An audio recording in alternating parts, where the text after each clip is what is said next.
Welcome to this wild ride through one of the creepiest true stories ever recorded in Savannah, Georgia. Before we get into it, drop a comment and tell me where you're watching from and what time it is there right now. We really want to know who's listening to this story and from where. So one cool fall morning in 1854, the people living near Forsyth Park in Savannah woke up and found something really weird tied to the iron fence around the brand new fountain. It was a small leather book, and its pages had turned yellow and gotten all wrinkly from moisture. Someone had written in it for almost 2 years straight. The very first page only had one name written on it, Clara. Nobody called the police. Nobody made a report. The book just disappeared into the pocket of a guy who worked there, a groundskeeper who later said he never found anything that morning, but by then, people were already talking. Word had spread through the neighborhoods behind the big fancy houses on Drayton Street. Something had been found, something that was never supposed to be read. Then in 1868, workers were fixing up an old mansion on Abercorn Street, and when they were working in the attic, they found a loose floorboard. Underneath it was a sealed tin box that had a journal inside, some folded papers, and a little cloth pouch full of human hair. The contractor, who was from up north and didn't know the people who used to live there, handed everything over to a local historian. The historian wrote everything down and then sent the stuff to Savannah's city archives. The documents just sat there untouched until a graduate student from Emory University asked to look at them back in 1965. But 3 weeks into his research, the student just quit, packed up, and went home to Massachusetts. After that, the whole collection got lost during a big reorganization at the archive. What you're about to hear was pieced together from those documents, old newspaper clippings, property records, and bits and pieces of what people remembered and passed down.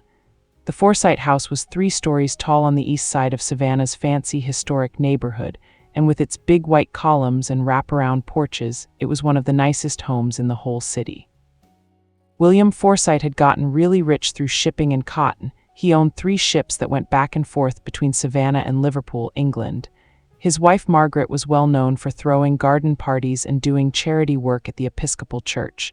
They had 2 daughters, Emily, who was 22, and Sarah, who was 19. Working in the house were a cook, 2 house servants, a groundskeeper, and a coachman, all of them enslaved people whose names only show up in property records and sales documents. In the spring of 1853, William Forsyth came back from a business trip to Charleston with someone new, a young woman named Clara. According to the bill of sale that still exists in county records, he bought her from the Mayfield Plantation outside of Charleston, and he paid a lot more for her than what people usually paid. The document said she was 20 years old, that she could read, do fine needlework, and manage a household, and that she was quiet and well-behaved with no history of causing trouble, and something else was also noted down. But what the neighbors and visitors would talk about later, in quiet voices, was what she looked like. Clara Mayfield, named after the family who had previously owned her, was described by multiple people as someone with an almost unsettling kind of beauty. Church records from St. John's Episcopal Church show the preacher's wife complaining that it wasn't right for such a creature to be at church services, even though Clara sat in the separated section with the other enslaved people. The daughter of a visiting cotton merchant wrote in her own diary that at a dinner at the Forsyth house, she noticed how her mother kept shifting in her seat to block her father's view of the girl serving behind her. For the first 3 months after she arrived, Clara worked alongside the other house staff, mostly helping the daughters with their clothes and serving at fancy dinners. Neighbors saw her going out with Mrs. Forsyth and her daughters on shopping trips, carrying bags and holding parasols. Then all of a sudden, she disappeared from public life. When Margaret Forsyth's friends asked about Clara at a sewing circle, Margaret said she had been moved to do upstairs work and wouldn't be at social events anymore. The cook, who told her story years later to a government official during Reconstruction, remembered that around that same time, Mr. Forsyth had the attic redone, with a separate staircase put in that could only be reached through his private study. The household spending records show payments to a carpenter for special modifications to the 3rd floor and the purchase of a heavy door with iron fittings. Sarah Forsyth's personal diary, which was found in that tin box under the attic floor, has a strange entry dated July 18, 1853. She wrote that her mother had taken to her bed again with headaches. Her dad said it was the heat, but Sarah knew better. It had started after her mother found her father in Clara's room late at night. Now he had moved Clara all the way up to the attic where her mother couldn't go because of her heart problems. The stairs were too steep, he said, but Sarah had seen him climb those stairs 3 times that same day. The weeks that followed were full of growing tension in the house. The cook said food was supposed to be left outside the attic door at specific times. Nobody was allowed in except Mr. Forsyte. When Emily Forsyte got engaged that September to the son of another big Savannah family, getting ready for the wedding took over everyone's attention. Sarah's diary only mentions Clara one time during this whole stretch. She wrote that she had heard sounds from above the night before, not footsteps, but something being dragged across the floor and then crying. She asked her father at breakfast if Clara was sick. He told her she was imagining things and that she should never say Clara's name at the dinner table again. The wedding happened in November of 1853. Old photos kept at the Savannah Historical Society show the Forsyte family, William, Margaret, Emily in her wedding dress, and Sarah as the maid of honor, all standing on the front steps of Christ Church. Their faces are serious, as was normal for photos back then. Behind them, barely visible in the doorway, is a house servant.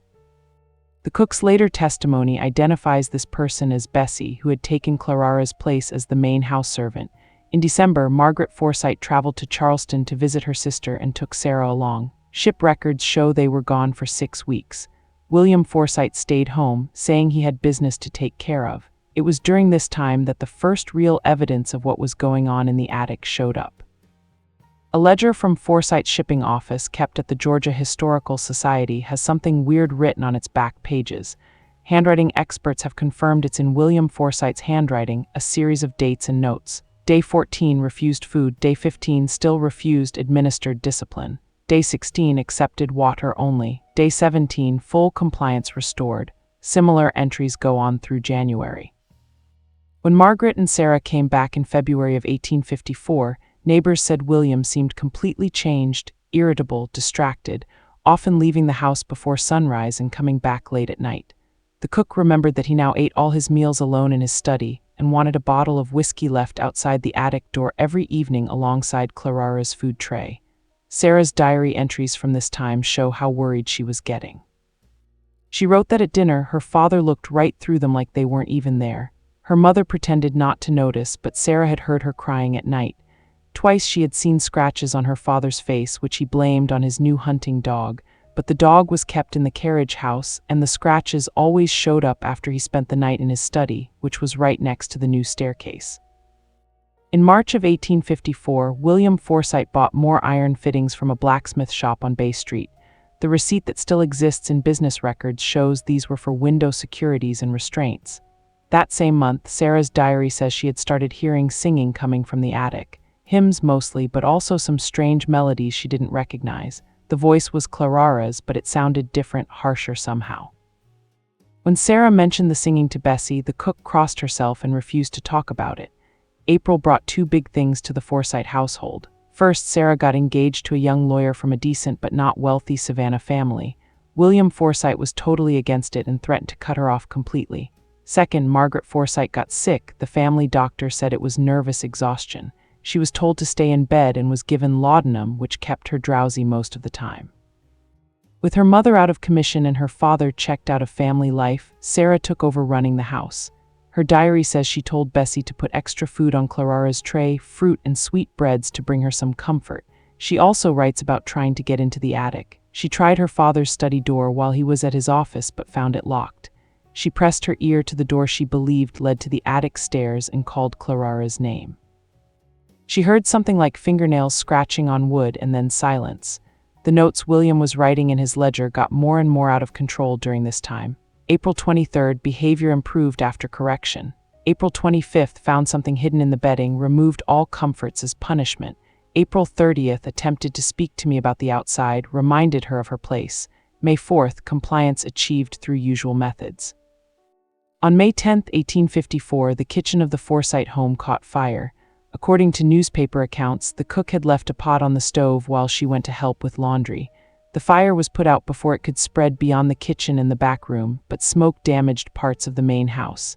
Insurance records show that everyone in the house got out safely, including Margaret Forsyte, who was carried out by the coachman.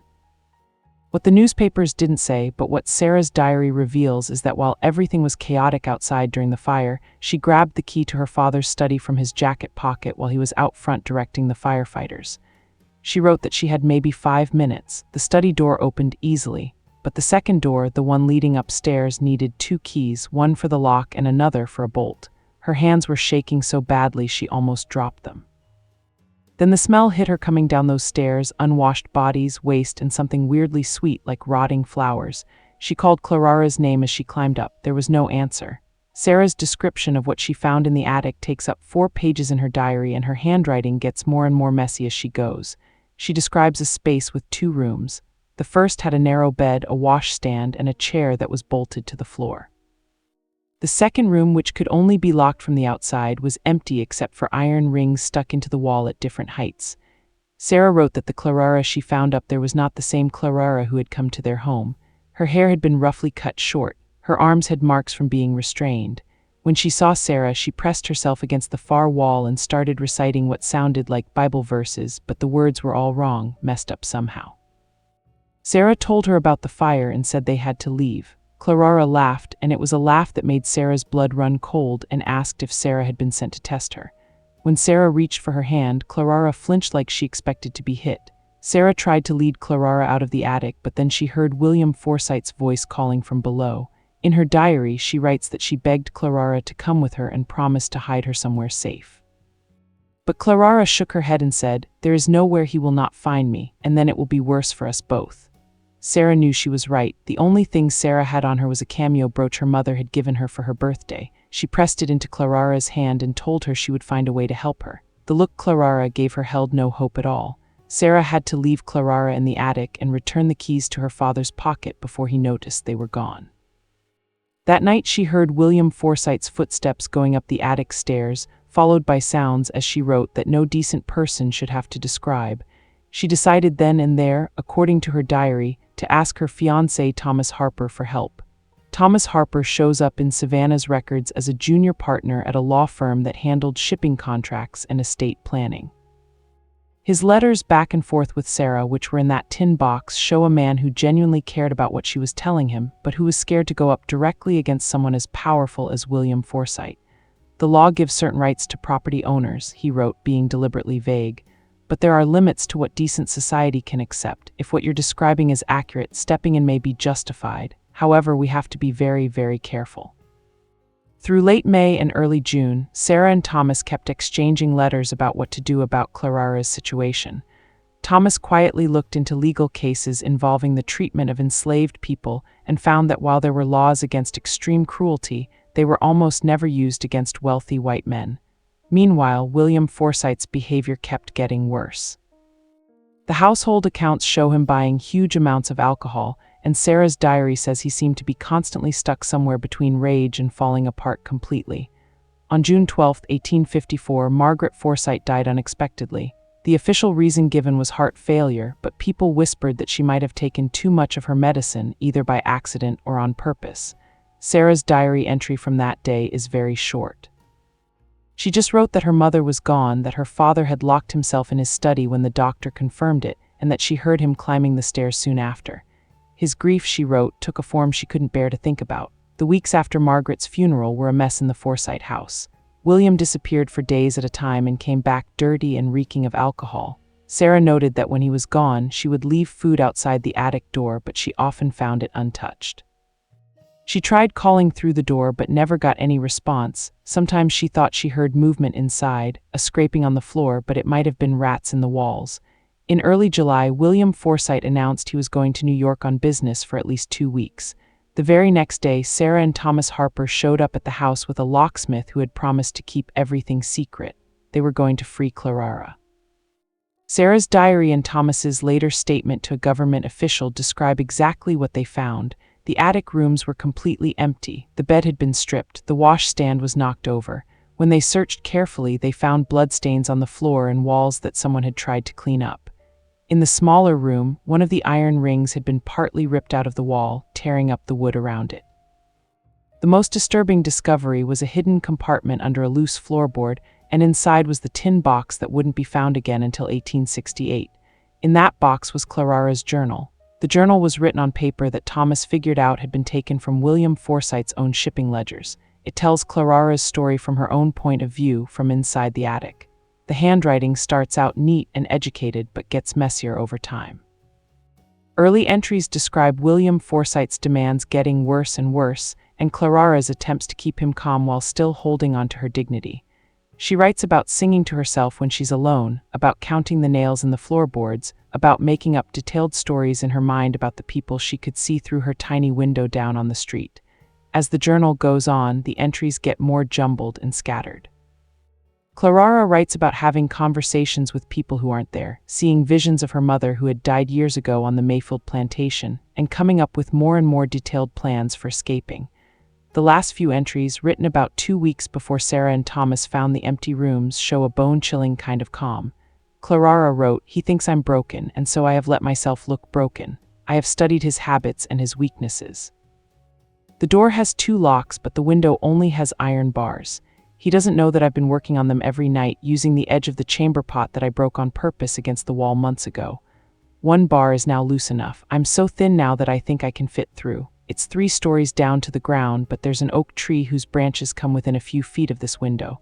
I have measured that distance with my eyes 1,000 times. Tomorrow night he goes to his club. I will wait until the house is quiet, then make my move. If I make it, I will find my way north. If I fail and survive, I will find another way out that can't be blocked by bars or doors. He will never cage me again." No record anywhere shows what happened to Clarara Mayfield after that night. No body was ever found on the Forsyte property. No reports of an injured or dead young woman show up anywhere in Savannah's records from that time. The groundskeeper, who later claimed to have found the leather book by the Forsyte Park fountain in October 1854, said its contents were the writings of someone who had been driven out of their mind by fear, but couldn't remember any specific details about what it said. William Forsyte came back from his New York trip to find that his daughter had moved out of the family home and into her fiancé's mother's house, which was a huge social scandal back then. When he threatened to cut her off, Thomas Harper quietly told him they had copies of Clarara's journal, and that while they had no plans to make it all public, they would use those documents to protect themselves if Forsyte tried anything. The wedding went ahead in September, with William Forsyte notably missing from the ceremony. By December of 1854, William Forsyte had sold his Savannah home and moved to New Orleans, where he died in 1859 from complications of alcoholism, according to his death certificate. The house on Abercorn Street changed hands several times before a Northern family bought it after the Civil War. It was during their renovation that the tin box was found. Sarah and Thomas Harper stayed in Savannah all through the Civil War and the years after. Thomas eventually focused his law work on cases about the rights of formerly enslaved people. Sarah became known for her work starting schools for freed children. Neither of them ever talked publicly about Clarara Mayfield or what had happened at the Forsyte house, but their private letters show they kept searching for information about what became of her for many years. In 1862, Thomas received a letter from a contact in the abolitionist movement in Philadelphia describing a woman who said she had escaped from Savannah by climbing out of an attic window and making her way north via the Underground Railroad. The woman, who only called herself Mercy, had scars on her wrists and ankles that matched what you'd see from being tied up for a long time. When people asked about her old life, she would only say, "That woman is dead. I watched her fall from a window and shatter on the ground below. I am someone new now." Thomas sent that letter to Sarah with a note asking, "Could it be her? I can't say for sure, but I find myself hoping so." The Savannah Historical Society says that Clarara Mayfield's story is probably a mix of several real events that got exaggerated over time as people kept retelling it. There's no solid proof that a young woman was actually locked in the attic of the Forsyte home. The tin box and everything inside it, including Clarara's journal and Sarah's diary, were cataloged in 1965, but were reported missing during an inventory the very next year. The graduate student who abandoned his research never published anything about it and refused every request for interviews until his death in 1987. But visitors to the house on Abercorn Street, which is now split up into apartments, sometimes say weird things happen. They hear soft singing from the 3rd floor when nobody's up there, feel like someone is watching them while they climb the stairs, and catch a lingering scent of flowers in rooms where there are no flowers. People who live there have learned not to mention any of this to potential tenants. In the small cemetery behind St. John's Episcopal Church, there's a marker from 1879 with no name on it, just the words, "She found her freedom." Local tour guides say the grave belongs to a young woman who died tragically in one of Savannah's grand homes. They describe her as beautiful, educated, and ultimately destroyed by those very qualities. Whether this grave has anything to do with Clara Mayfield is still a mystery, just another hushed rumor in a city that's full of secrets buried just beneath its pretty surface. To this day, some people say that if you stand under the oak trees near the old Forsyte property on a quiet night, you might hear a soft voice singing hymns from somewhere up above, but they're not regular hymns, they're changed ones, with the words rearranged to talk not about getting to heaven, but about escaping right here on earth. Others insist the singing is just the wind moving through the Spanish moss, a natural sound that people read too much into because they know the house's history. But even those skeptics tend to speed up as they walk by, keeping their eyes pointed straight ahead, not willing to look up at the small attic window where a desperate young woman might once have stood, calculating the distance to the ground, weighing the risk of falling against the certainty of staying trapped forever. The little leather book that started all this was supposedly spotted again in 1932 in the hands of a private collector who liked artifacts connected to Southern history. When a researcher from Emory University came asking about it, the collector denied having any such thing. After his death in 1958, his collection was donated to various places, but none of the catalogs ever listed a journal matching the description of the one found at Forsyte Park. Like Clara herself, it had vanished into history, present in memory and story, but always just out of reach when you try to pin it down with proof. As for the oak tree that might have helped Clara escape, it was cut down in 1943 after getting damaged in a storm. The worker who cut it down said they found something embedded deep in the trunk, a small cameo brooch, the old-fashioned kind that was popular in the 1850s. It was turned over to the Historical Society, but then disappeared from their collection during the same reorganization that swallowed up the tin box and everything in it. The truth about Clara Mayfield, who she really was, what she went through, and how her story ended is still out of reach, kept alive only in bits of documents, whispered rumors, and the persistent feeling people report when visiting that house. That feeling of being watched from the attic window as if someone is still up there, still waiting for the right moment to try the impossible escape across a dangerous gap, choosing the risk of destruction over the certainty of staying caged forever. In that choice, maybe, lies the most haunting part of her story, not what was done to her, but what she was pushed to the point of being willing to do to herself. Some of Savannah's oldest families still refuse to talk about the Forsyte name or admit any connection to William Forsyte in their family trees. The spot where his home once stood is now marked only by a magnolia tree that was planted there, local tradition says, to cover ground where no grass would grow. Tour guides pointed out as they walk visitors through the historic district, blaming its placement on various legends and superstitions. None of them mention Clara Mayfield or the attic room. Some stories, it seems, are still too disturbing to tell out loud, even in a city that makes good money off its haunted history. In the city archives, where the graduate student did his ill-fated research in 1965, there's now a gap in the catalog right where the Forsyte family records should be. When people ask about the missing files, archivists say some materials were damaged in a flood in the 1970s and had to be thrown out. Whether that's the simple truth or a way of forgetting on purpose is up for debate. What's clear is that Clara Mayfield's story keeps living in the margins of Savannah's history, never fully documented but never completely erased either, a persistent whisper that won't be quieted. Maybe that refusal to disappear is itself a kind of justice, making sure what happened in that attic room isn't entirely lost to time. Or maybe, as Sarah Harper wrote in a letter to her husband near the end of her life, some horrors should be remembered not to feed our morbid curiosity, but to remind us of what people are capable of doing to each other and what we must always be on guard against in ourselves and our society. If Clara's story serves that purpose, then her suffering may yet give rise to something meaningful. As you walk the streets of Savannah today, look up at the attic windows of the old grand homes. Most of them are empty now or used for storage, but one, people say, still shows a light on certain nights when the rest of the house is dark.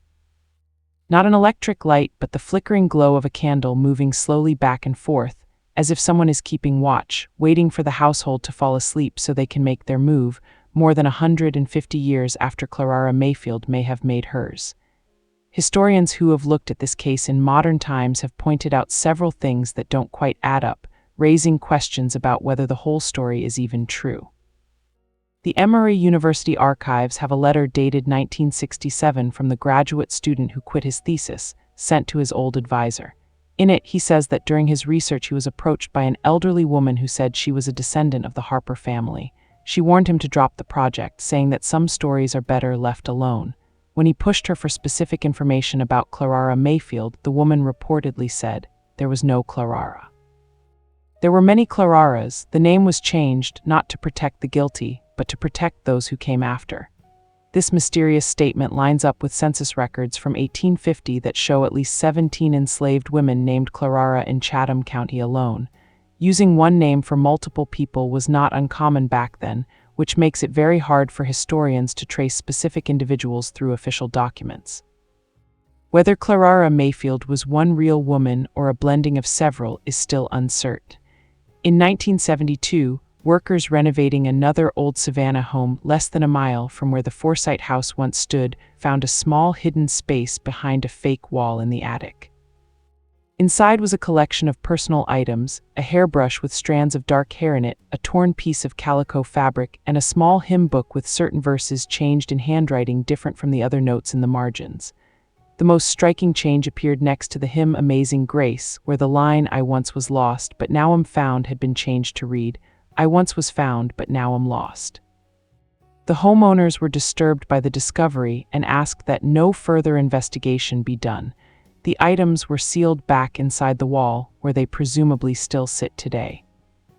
The following year, a doctoral student at Howard University found shipping records showing that William Forsyth's business trips to Charleston often lined up with slave auctions specializing in what were called, in polite language of the time, fancy girls, young enslaved women sold mainly for sexual exploitation rather than household labor. Records show Forsyth made at least 6 such trips between 1850 and 1854. But property records only show one enslaved person, Clara, being purchased during that whole time.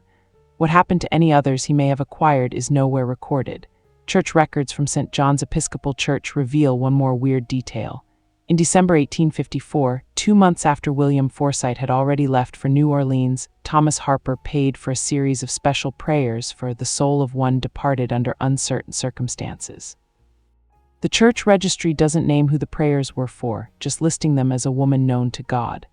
This timing matches Sarah Harper's last diary entry about Clara, in which she wrote that Thomas believed they should accept that Clara was gone, whether to freedom or to God's embrace.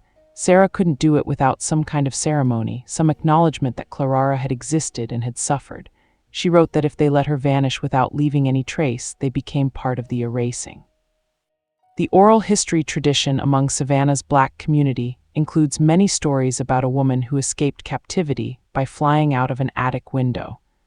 These accounts, collected by folklore researchers in the 1970s, describe a woman so determined to be free that she either transformed into a bird or was carried away by birds rather than remain imprisoned. Scholars note that these kinds of transformation stories often served as symbolic retellings of real escapes, where flight represented both the physical act of running and the spiritual act of claiming freedom. Whether these stories are connected to Clara Mayfield can't be confirmed, but the similarities are striking. In 1880, Sarah Harper set up a small charitable foundation dedicated to helping young women of color get an education. The foundation's charter, kept in county records, includes a dedication to the memory of one whose name cannot be spoken, whose suffering cannot be measured, and whose courage cannot be forgotten. The Harper Educational Trust kept doing this work until 1943, when it was absorbed into a larger foundation that still gives out scholarships today. Very few recipients know the origins of their funding or the story of the woman who may have inspired it. Thomas Harper's legal papers, donated to the University of Georgia Law School after his death in 1892, contain drafts of laws he proposed during Reconstruction aimed at making specific kinds of mistreatment of formerly enslaved people illegal. One draft bill that was never introduced to the legislature included unusually specific language forbidding the confinement of any person in spaces unfit for human beings, including attics, cellars, or other rooms without proper air, light, or a way to get out. Notes in Harper's handwriting question whether being so specific would be politically possible, eventually deciding it was too revealing of specific case, and changing it to more general terms. The most compelling piece of evidence about what happened to Clara Mayfield came out in 1985, when a preservation specialist examining the old oak tree on the former Forsyte property noticed unusual scarring on several branches that had stretched toward the house. Analysis of the tree rings showed that significant damage had happened to those branches around 1854, consistent with sudden weight being applied followed by breaking. Whether that was evidence of Clarara's escape attempt or just storm damage can't be determined for sure, but the preservationist noted in his report that the damage pattern looked more like something a human caused than something nature did. In 2003, ground-penetrating radar used during an archaeological survey of the property picked up a small abnormality under what would have been the back garden in the 1850s. City rules didn't allow digging without solid proof of historical significance, and the current property owners didn't want to pursue it. That anomaly is still down there, unexamined, yet another unanswered question in Clarara's story.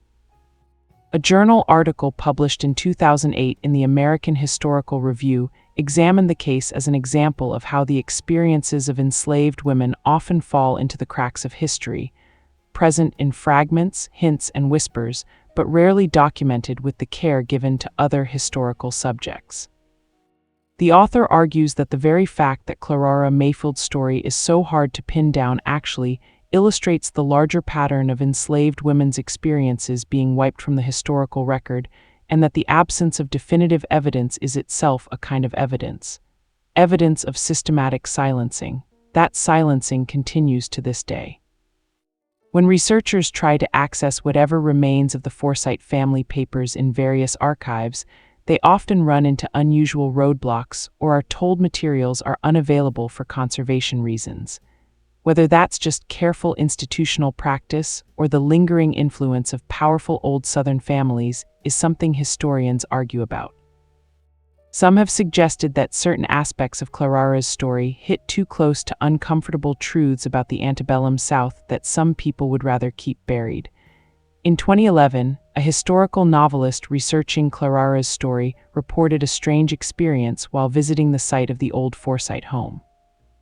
Standing under the replacement magnolia tree at dusk, she said she heard what sounded like singing coming from above, a woman's voice, clear but distant, singing something that sounded like a hymn but with the words changed. When she looked up, she saw what looked like a figure in the third-floor window of the building next door. When she went to check, she found that building had no third floor. It had been lowered during a renovation in the 1920s. The novelist dropped her project shortly afterward, writing to her publisher that she was too uncomfortable with the material to continue. The Savannah Tourism Board makes no mention of Clarara Mayfield in its official historical content. Ghost tour companies, however, frequently include some version of her story in their nighttime walks through the historic district, though the details vary wildly between different tours. Some present her as a traditional ghost haunting the place where she suffered. Others portray her as a symbol of resistance whose spirit stayed behind to bear witness to what was done to her. A few even suggest she never existed at all, that she's a made-up figure representing the countless unnamed enslaved women who went through similar things in Savannah's grand homes. Maybe the truth is somewhere between all of these. Clarara Mayfield, whether that was her real name or one assigned to her, may have been one real woman who endured specific horrors in a specific attic room. Or she may represent many women whose stories have been swallowed by history, surviving only in fragments of documents, oral traditions, and the persistent unease that certain historic properties stir in people who are paying attention. Either way, her story is a reminder of what's buried beneath Savannah's elegant surface, the suffering that made possible the beauty that tourists come to see and admire. In 2017, when workers removed the magnolia tree that had stood on the former Forsyte property for over a century, they found a small metal object embedded deep in the trunk. The initial excitement that it might be Sarah Harper's cameo brooch faded when a closer look showed it was a simple iron key from the 19th century. Tests showed it had been tucked into the crotch of the young tree sometime around 1860 and then slowly grew into the wood as the tree got bigger. Whether this key once opened the attic door in the Forsyte home and who might have put it there is yet another unanswered question in Clarara's story. That same year, an elderly woman visited the Savannah Historical Society and said she was a descendant of someone who had known Clarara Mayfield. She brought a folded piece of paper she said her family had kept for generations. On it, written in faded ink, was a single line, "She made it to Philadelphia." When asked who had written it and how they knew, the woman said only that it had been passed down through the family with instructions to bring it back to Savannah when it was safe to tell the truth. Archivists tried to get more information, but the woman left without giving her name. The note was added to the collection and then disappeared during a catalog update the following year. Modern forensic techniques applied to photographs of the bloodstains Sarah described in her diary suggest that what she saw as evidence of violence might actually have been evidence of childbirth. Several historians have proposed that Clara may have been pregnant when she escaped or was taken from the attic, but no records exist of any child connected to her. If such a child existed, its fate is one more mystery surrounding this case. The Harper family papers, kept by descendants living in Massachusetts, include a letter Sarah wrote in 1879, shortly before she died. It was addressed to her daughter, and it may be the closest thing to an ending that Clara Mayfield's story has. Sarah wrote that she had carried this knowledge like a stone in her heart for 25 years. She was telling her daughter now not to burden her, but so that someone would still remember when Sarah was gone. She said she believed Clara had escaped that night. She believed she had lived. In her last dream of her, Clara was standing beneath a northern sky, her face turned upward, breathing air that belonged to no master. She couldn't be sure if it was truth or just the wish her mind had shaped into memory, but she chose to believe it. She wrote that we must believe that some escape is possible, even from the darkest places we create for one another. Whether Clara Mayfield found that escape, whether she lived or died, reached freedom or found some other end, history doesn't give us a clean answer. Her story exists now mainly as a whisper passed between those willing to look past Savannah's polished surface to the painful truths underneath. When you walk those historic streets, past houses where enslaved people once lived and worked and suffered, listen carefully. Some say you can still hear singing from an attic window, not a sad song, but a hymn that has been changed into something different.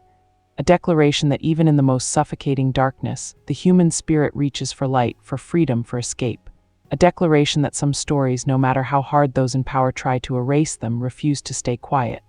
The Savannah Municipal Archives still have a single entry in the property ledger for the Forsyth home, dated July 1854. It says only one female servant departed without leave. No further details are given, no search was recorded. No ads asking for her capture appear in the local newspapers from that time. It's as if, having left that attic room, whether through the window, through the door, or some other way, Clara Mayfield stepped right out of documented history and into something else entirely.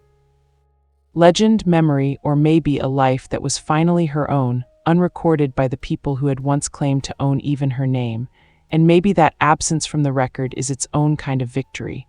The final escape from a system that tried to document, categorize, and control every single part of her existence.